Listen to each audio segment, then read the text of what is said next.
how did you do it? How do I do it? What did you eat? Where do I start? You just fucking start. It's hard. It's fucking hard. It's a marathon. It's a lifestyle change. But everything's hard. Feeling like shit is hard. Looking like shit is hard. So pick your hard. Understand that it's never going to be perfect. There's going to be setbacks. There's going to be failures. And the only way to succeed is every time you fucking fall, you get back up and grind again. At some point in most people's lives, health and fitness, or our relationship to food and our body image and self-confidence is something that we struggle with. I know for most of my life, it's something I've struggled with, and sometimes I still struggle with it. Since I started daily vlogging my fitness journey, I've had a lot of people ask me how I started, how they can get started, and to cover this topic. So I'm trying to do so while still being mindful of how sensitive this topic can be and just how different it is for everybody. So before jumping into this, I just want to remind you that while nothing is wrong with caring about how you look or how much you weigh, beauty and self-confidence go so much deeper than how we look on the outside. So you can care about how you look, but also make sure you care about how you feel. Weigh the impact that you have on other people, your contributions to this world, the joy that you have within you and that you give to others. Because beauty is more than just skin deep, and changing your health is more than just about changing your size. This is ultimately about how comfortable you feel in your body and in your skin at whatever size that may be for you. So I've tried to compile some tips for the purpose of this video and just to organize my thoughts and keep them as clear and concise as possible. I started my fitness journey just like you. I started and I stopped, and I started and restarted over and over again. The only difference is that I didn't stop. I would try and I would fail, and I would try and I would fail, and I just kept getting back up. And every time I failed, I told myself, you're starting again. You're starting fresh, you're starting new. This is a new Ashley. We're going to do it different this time. And although it was kind of nice to hype myself up that way, at the end of the day, when I started over, I wasn't ever really truly starting over. And when you think about it, that's really a blessing. Because whenever you fail, whenever I fail and I've started again, I came back the second time with more knowledge. I came back with knowing the mistakes I made previously and what not to do this time. With failure comes growth. And I just kept trying and learning until it finally clicked. When I look back on the Ashley, the version of me that so desperately wanted to lose weight but kept coming short, that wanted to see change but it never seemed to make much change. Like when I look back on my mindset and who I was then, the main thing that's changed from then till now is the level of desperation. I used to be so consumed with weight loss, with food, with diet, with what I could eat and what I couldn't eat. I would go to bed thinking about what I was eating the next day, or with guilt for snacking on something I shouldn't have. I used to try to be very strict and completely overhaul my current diet and make drastic changes to the point where it wasn't enjoyable and I was eating things I thought I was supposed to, but that I didn't like. And this would just result in a cycle of me restricting food, then caving and binging the food.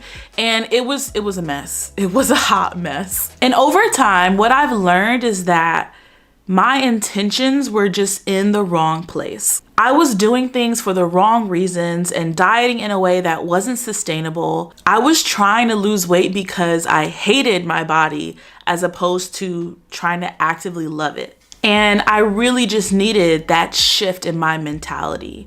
I needed to focus on loving myself as opposed to hating myself. And when it came to my diet, when it comes to your diet, if I can give you one tip, is that if you're trying to change how you're currently eating, if you know you need to make a change there, then take your time and make the changes small. Take it slow, be patient with yourself. You don't need to cut out a million different things.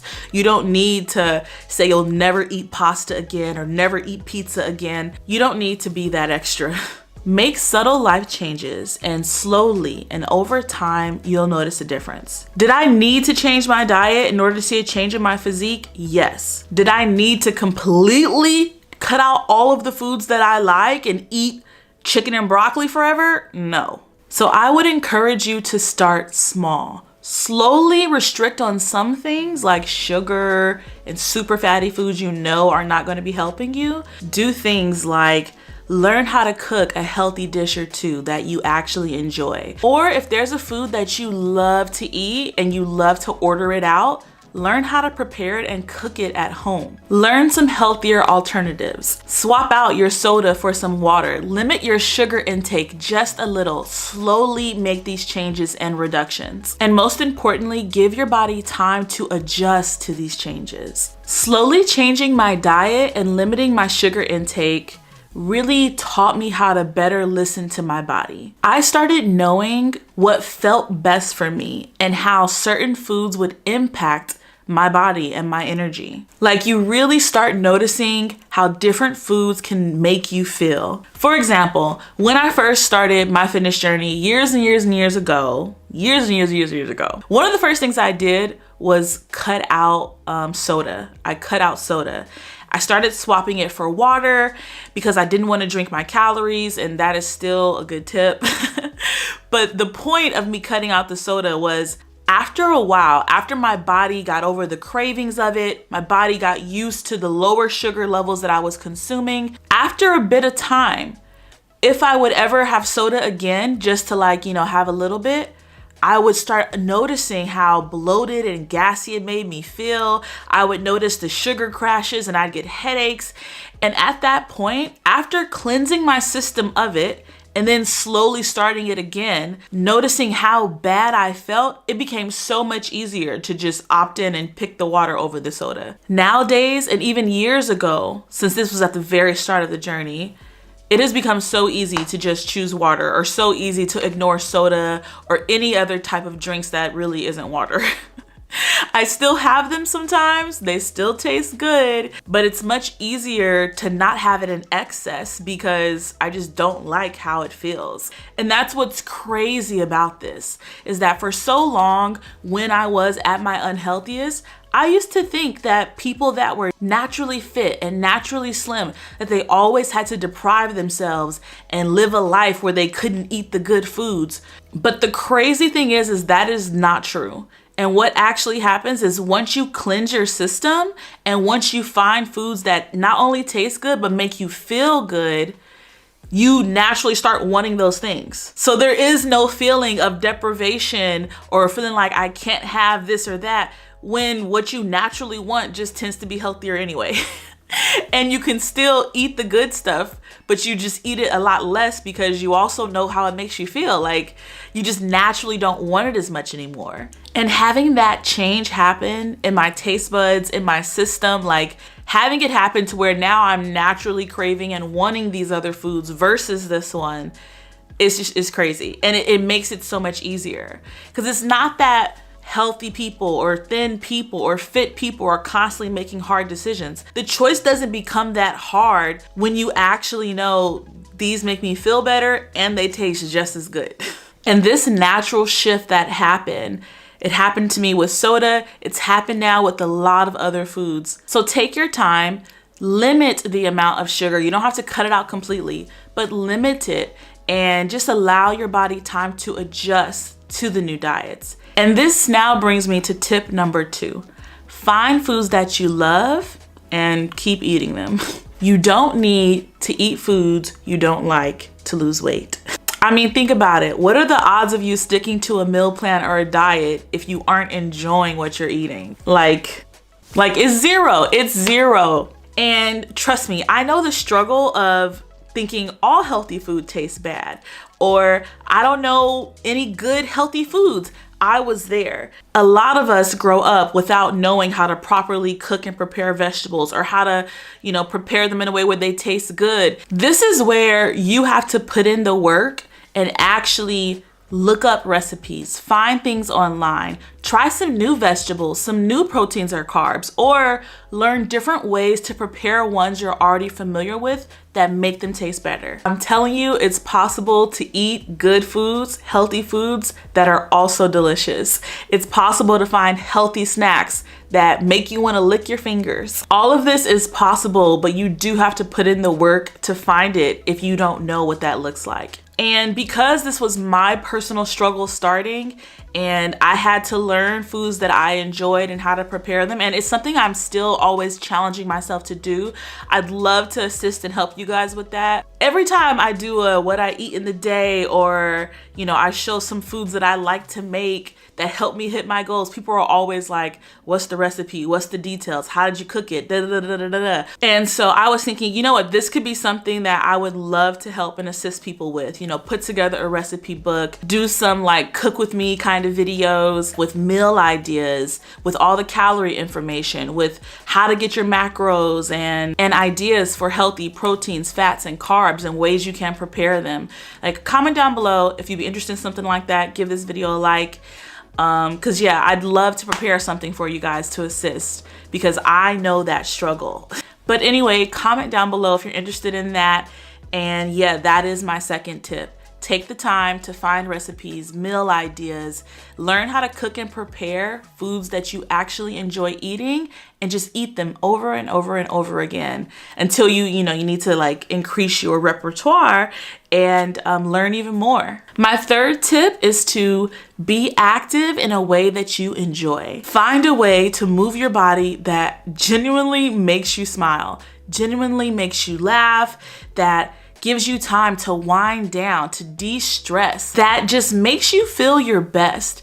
That's going to look different to everybody. And even for myself, I started off weightlifting, fell in love with it right away. Still love it, still do it. But I've also along the way have found other things that I've really enjoyed. Hiking, jump roping, and now we're getting into the gymnastics and the calisthenics. There's a million ways that I love moving my body, but you only need to find one way that you enjoy moving yours. Remember, this doesn't have to be super intense. This doesn't have to make you sweat buckets. This doesn't have to be all or nothing. This could be as simple as going for a walk every day, getting in your steps, going for a bike ride, walking your dog, doing stretches, yoga, hot Pilates, rollerblading, skateboarding, check out a class at your gym, do dance or aerobics or anything at all. Just find a reason to get up and move, and make sure that it's something enjoyable, so that way you look forward to keeping it up and to keep doing it. Get up and move your body now for your health,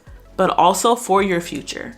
And my last tip now would be to think long term. There's 1,000,001 different ways to lose weight, and different things are going to work for different people. You can count calories, you can do 1 meal a day, you can do keto, you can go vegan, you can do intermittent fasting. There's a bajillion ways to lose weight, but all it really boils down to is calories in versus calories out. Meaning you're consuming less calories than you're actually expending.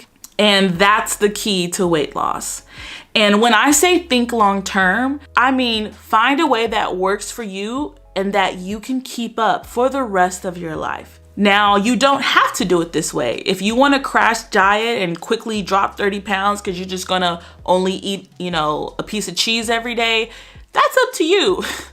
But for me, I think it's best and most enjoyable and the healthiest to just think long term and start making changes that I can implement now and keep up long term. Because what's gonna happen, when I'm 40, 50, 60, 70, after I have kids, every time that my body changes because of life, if I've never learned how to have a proper relationship with food, if I've never built up a normal active routine, then every time I gain a little bit of weight or a lot of weight, I'm gonna have to do one of these crash diets. I'm gonna have to, let me restrict again, or let me never eat chocolate again until I lose the weight. And I don't want to spend my life yo-yoing, nor do I want to live a life where I'm obsessing over everything I put in my mouth. It's possible to live a full, healthy life where you're still enjoying a wide variety of foods, and you're still fit, healthy, and happy. There are people who live life being healthy and fit and who can still enjoy their life. They aren't perpetually trying to lose weight or always having to diet and restrict. It's possible to learn how to have a healthy relationship with food and still enjoy life. So I'm putting in the work now, and I have been putting in the work over the past few years to just teach myself healthier mindsets surrounding food and surrounding fitness. I want to build habits that will last me a lifetime. I want to build a mindset where I'm empowered by my workouts, where I love the foods that I'm eating and I love how they make me feel, where I'm happy with how I look and just joyful all around. So that's why when I get comments like, eat 700 calories a day, IG fam knows, eat 700 calories a day, or, you know, cut out all sugar, or don't eat any meat. Like, it's just like, that's not how I'm trying to live the rest of my life, so why would I do that now? If I don't plan to live the rest of my life this way, then why am I practicing this now? Like, I trust myself to find balance, to learn what my body needs, and to learn what I need to do to maintain the size that I want. And there were times in the start where I did have to tell myself no, where I did have to restrict, only because I couldn't eat or consume these things without going crazy. But after learning some self-discipline, after cleansing my system and seeing my taste buds change, like, there's nothing that I avoid or that I cannot eat right now. And I just hope that that continues and it only gets better going forward. Anyway, I hope this video was helpful. I hope you guys enjoyed it. Please don't forget to give it a thumbs up if you did. Make sure you're subscribed. I'll have another video for you tomorrow. And thank you so much for watching. And I hope that you remember that beauty is more than just skin deep. Nothing is wrong with wanting to improve and wanting to work on yourself and make changes, but do it because you love your body. Do it for the future that you want. Don't do it for the wrong reasons, for self-hate or lack of love. Like, take care of yourself now for yourself and for your future kids, your future family, just the future life you want to be living. And okay, I've talked enough. Thank you again for watching. Bye.